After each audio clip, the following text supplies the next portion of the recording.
Tumakas na tayo, takasan na natin ang mundo. Magtago papalayo sa mas tahimik at payapang mundo. Umubulong ang hanging amihan at huni ng ibon. Dumudulog at tinatawag na tayo ng bundok.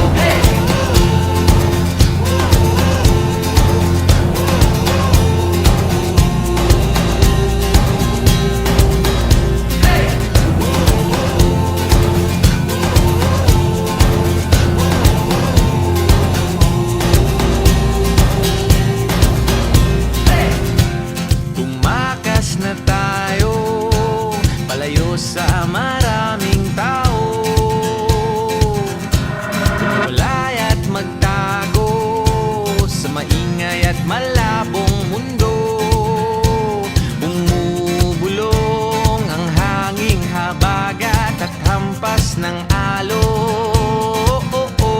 Dumudulog at niyayakag na tayo ng karagatan.